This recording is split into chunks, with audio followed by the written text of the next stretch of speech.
देखियो ई धातरी अछि, अपने सब धातरी कहै छै, बहुत लोग आमला कहै छथिन। तो ई 4 किलो अछि अहाँके, तो एकर अचार बना रहल छी। तो एहिमे अहाँके एखन खाली हम नून आ हरद दऽ रहल छियै, कनी समय लगते पानि छूटे में, तहन कनी धनी मिरचाई सब देबै। ई नून पहले दऽ रहल छियै, नून पर पानि छूटते तहन मसाला देबै।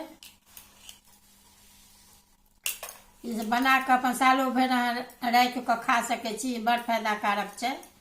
हमरा होइ छै अमला धातरी, अपने सब तऽ धातरिये कहै छियै, बहुत लोग अमला कहै छथिन।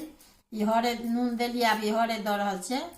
अब इएह छै, समय लागत 10 दिन 5 दिन कनी एकरा लारे चारैत रहबै रौद में दऽ कऽ। देखबै वीडियो नीक लागत तऽ लाइक करब।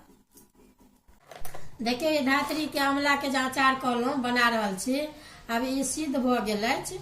ई पूरा अहाँके एकरा की केलहुँ धो कऽ आ ई छेदा एना एना कऽ देने छियै सबमे नून ढुके लए। आब ई 1 सप्ताह से रौद लागल है, देखे छियै एको रत्ती पानि नहीं छै, सबटा सुखा गेलै। अब एहिमे खाली नून हरदि दऽ कऽ फुलेने छलहुँ हँ धो कऽ सुखा कऽ। आब ई अहाँके देखियौ धनी मिरचाई आ ई अहाँके जीर मेथी मंगरैल जमाइन नून सबटा मिला रहल छी।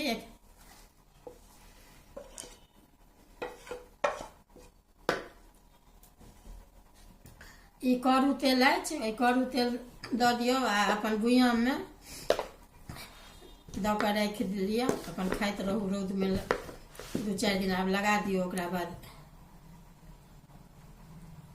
ये 250 ग्राम बेसी तेल एहिमे नहीं देबाक छै, 250 अंदाज देबै, जे मिलले रहत तऽ नीक लागत खाय में कनी।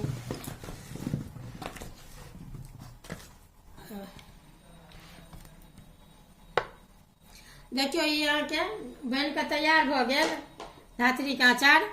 एहिना लागल भिड़ल मसाला अहाँके रहत, बनबै के इच्छा हुआ तऽ बना सकै छी आ सालो भरि खा सकै छी, एखन धातरी के समय अछि।